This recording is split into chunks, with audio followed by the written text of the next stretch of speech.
Module 4, Part B. This is the second part of how to start a georeferencing project. We've brought in our first reference layer. I'm now going to go back to Arc Catalog. You'll see it's sort of hiding here over on the right-hand side. And I'm going to bring in the other referencing layers that may be useful for geolocating the Bonner map. I'm going to bring in Boston Hydro, and I'm going to just see what happens when I move it above. Ooh, that's no good. So we'll keep it below EOT roads so that we can see them both.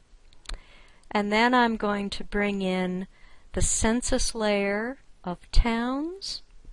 And I'll have to put that above Boston Hydro because otherwise it will be concealed. And now the surrounding landscape around Boston is beginning to take shape.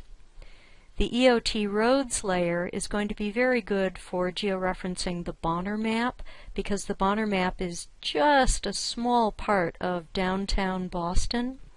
If I wanted to georeference one of those other maps that cover much more of the area of Greater Boston, I would want to bring in this EOT Mage Roads for major roads, which covers a much larger area of the city.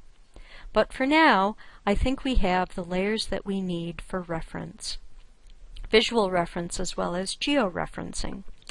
The next step is to open. We can close Catalog now. I want to open the georeferencing toolbar.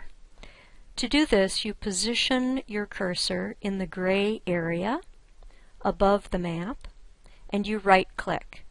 Here is a cascade of techniques, of tools that ArcGIS provides.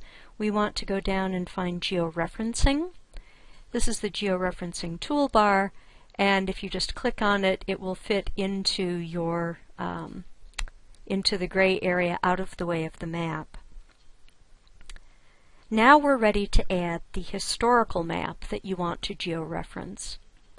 If I open Catalog again, I'm going to look for the Bonner map and bring it into the table of contents.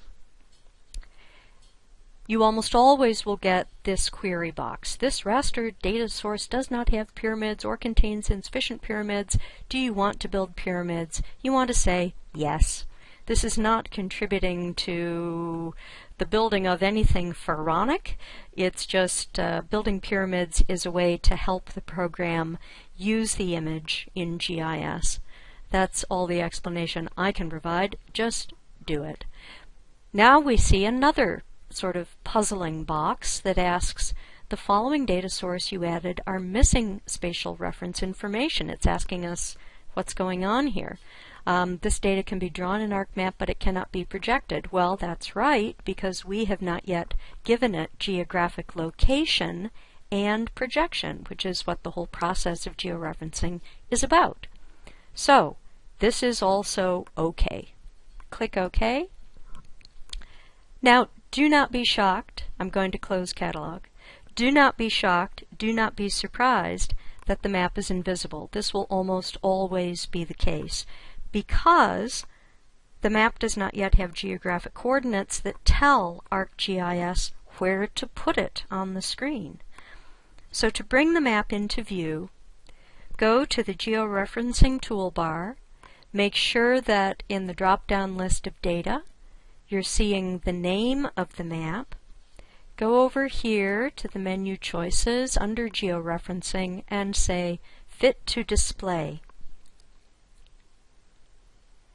We can see the map poking out at the far right side. Let's bring it into view by moving it above the other layers, everything except roads. Ah, now we can see at least that the Bonner map is within the area, generally, that we're going to try to georeference it to. Now we can practice a little bit turning layers on and off to see Boston. We can fill the screen with our map and turn the roads back on.